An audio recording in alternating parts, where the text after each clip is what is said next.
കാരണം ഈ commission report അപ്പം തന്നെ രഹസ്യ സ്വഭാവമുള്ളതാക്കി മാറ്റുന്നത് ഇത് ബന്ധപ്പെട്ട ഉദ്യോഗസ്ഥലങ്ങളിൽ പോയി അതൊരു കസ്റ്റോഡിയനായി ഞാൻ പറഞ്ഞല്ലോ സ്റ്റേറ്റ് പബ്ലിക് ഇൻഫർമേഷൻ ഓഫീസറുടെ കസ്റ്റഡിയിലേക്ക് ഇത് പോകുന്നു.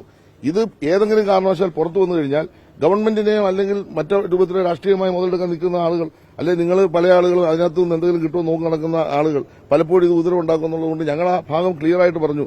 അതിനകത്തെ നിഗമനവും നിർദ്ദേശവും നമ്മൾ നോക്കിയാൽ മതി. ആ നിഗമനവും നിർദ്ദേശവും നോക്കിക്കൊണ്ട് നമ്മൾ മുന്നോട്ട് പോവുക. അതിനകത്ത് എന്തെങ്കിലും തരത്തിൽ എന്തെങ്കിലും ഉൾപ്പെട്ടിട്ടുണ്ടെങ്കിൽ കോടതി പറയട്ടെ. ഇപ്പൊ കോടതിയുടെ മുമ്പിൽ നിൽക്കുന്ന ഒരു പ്രശ്നത്തിൽ എനിക്ക് പറയാൻ പറ്റും. കോടതി പറയണം ബാക്കിയുള്ള പേജ് ഇത്രയുണ്ട് അതുകൂടെ പബ്ലിഷ് ചെയ്യും. ഞങ്ങൾക്ക് എന്താ പ്രശ്നം? അല്ലെങ്കിൽ കോടതി പറയുന്നു ഈ പ്രസിദ്ധീകരിച്ച പേപ്പറിനകത്ത് ഇന്ന കുറ്റങ്ങളുണ്ട് പറയട്ടെ. ഇനിയും ഈ 3 വർഷം ഞാൻ മന്ത്രിയായതിനു ശേഷം, അതിന് മുമ്പ് ബഹുമാനപ്പെട്ട എ കെ ബാലൻ ആയിരുന്ന മന്ത്രി, അദ്ദേഹത്തിന്റെ കാലത്തോ എന്റെ കാലത്തോ ഇപ്പോൾ ഞാൻ വന്നതിന് ശേഷം ഒരു പരാതി കേരളത്തിലെ ഒരു വനിതാ സിനിമാ രംഗത്തെ ആളുകളും നമ്മുടെ മുമ്പ് വന്നിട്ടില്ല. പറഞ്ഞോട്ട് WCC ഉൾപ്പെടെയുള്ള ഒരു മെമ്മോറാണ്ടം തന്നിട്ടുണ്ട്. ആ മെമ്മോറാണ്ടം അടിസ്ഥാനത്തിൽ കൂടിയാണ് നമ്മൾ ജസ്റ്റിസ് ഹേമയുടെ പിന്നെ അടൂർ ഗോപാലകൃഷ്ണൻ സാറിന്റെ റിപ്പോർട്ടിന്റെ ഭാഗമായിട്ട് നമ്മൾ ഈ പരിശോധന തുടങ്ങിയത്. ഇതിൽ സ്ത്രീകൾക്ക് ദോഷകരമായ ഏതെങ്കിലും കാര്യം ഉണ്ടെങ്കിൽ പരാതി തരാം, കോടതിയെ സമീപിക്കാം. നിലവിലുള്ള നിയമസംഹിതയ്ക്ക് അടിസ്ഥാനത്തിൽ മാത്രം നമുക്ക് നിൽക്കാൻ പറ്റും. അതനുസരിച്ച് മുന്നോട്ട് പോകാം. ഗവൺമെന്റിന്റെ മുമ്പിലേക്ക് ഏതെങ്കിലും കാര്യം വന്നാൽ ഒരു വിട്ടുവീഴ്ചയും ഗവൺമെന്റ് ചെയ്യില്ല. ഞാൻ കൃത്യമായി പറഞ്ഞു. ആ കാര്യത്തിൽ നിലപാട് ക്ലിയറാണ്. ഞങ്ങൾ ഇരയ്ക്കൊപ്പമാണ്, സ്ത്രീ സമൂഹത്തിനോടൊപ്പമാണ്. എന്തെങ്കിലും തരത്തിലുള്ള തെറ്റായ കാര്യങ്ങൾ ഈ രംഗത്ത് നടക്കുന്നുണ്ടെങ്കിൽ അത് അവസാനിപ്പിക്കാൻ നിലപാട് എടുക്കുന്നത്. പിന്നെ സിനിമ ഇൻഡസ്ട്രിയെ പറ്റി ഒരു കാര്യം കൂടി മനസ്സിലാണ്. കേരളത്തിൽ 10,000-കണക്കിന് ആൾ ജീവിക്കുന്ന ഒരു ഇൻഡസ്ട്രിയാണ്. ആ ഇൻഡസ്ട്രിയിൽ എല്ലാവരും ഇങ്ങനത്താണോ? അതിനൊന്നും നമുക്ക് അഭിപ്രായമില്ല. കാരണം എല്ലാവരും എത്രയോ നല്ല നിലയിൽ പ്രവർത്തിക്കുന്ന ഒരു സംരംഭമാണ്. അവിടെ പിന്നെ ഈ പറയുന്ന അമ്മയിൽ തന്നെ 10-300 ആർട്ടിസ്റ്റുകൾ പ്രവർത്തിക്കുന്നില്ല, സ്ത്രീകൾ. അപ്പം നമ്മുടെ കേരളത്തിൽ 1000-കണക്കിന് സ്ത്രീകൾ ഈ രംഗത്ത് പ്രവർത്തിക്കുന്നുണ്ട്. ആ രംഗം വലിയ ഗംഭീരമായി ഇന്ന് കയറുകയാണ്. കഴിഞ്ഞ ഒരു വർഷക്കാലം ഏറ്റവും കൂടുതൽ സിനിമ നിർമ്മിച്ച ഒരു സ്റ്റേറ്റാണ്.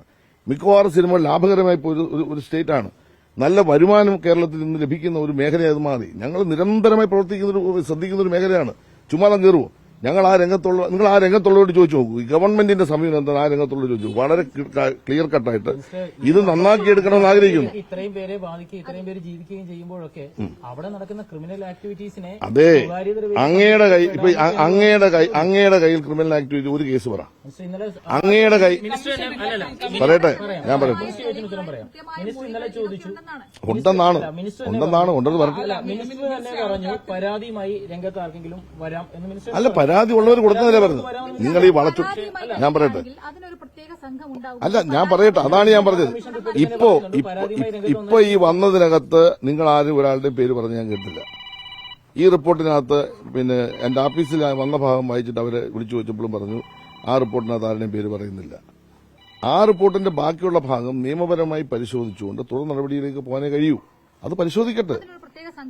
അതെല്ലാം നിയമപരമായി പരിശോധിച്ചിട്ടേ പറയാൻ പറ്റൂ. കാരണം നിലവിലുള്ള നിയമ സംവിധാനമുണ്ട്. ആ നിയമ സംവിധാനം നിലനിൽക്കുമ്പോൾ ബാക്കിയുള്ള ഇതിനകത്ത് പറഞ്ഞിട്ടുള്ള കുറച്ച് കാര്യങ്ങൾ പറയുന്നുണ്ട്. ആ പറഞ്ഞ കാര്യങ്ങൾ എങ്ങനെയാണ് നമുക്ക് നിയമപരമായി കൊണ്ടുപോകാൻ കഴിയുന്നത്? അതെല്ലാം ബന്ധപ്പെട്ട ആളുകൾ, ഞാൻ നിയമിച്ചതൊന്നുമല്ല, നിയമരംഗത്തുള്ള പ്രമുഖന്മാരുമായിട്ടൊക്കെ സംസാരിച്ച് ഭാവിയിൽ എന്താണ് ചെയ്യേണ്ടതെന്നുള്ളതിനെ സംബന്ധിച്ച് ധാരണ ഉണ്ടാക്കും. അക്കാര്യത്തിൽ വിഷമിക്കേണ്ട.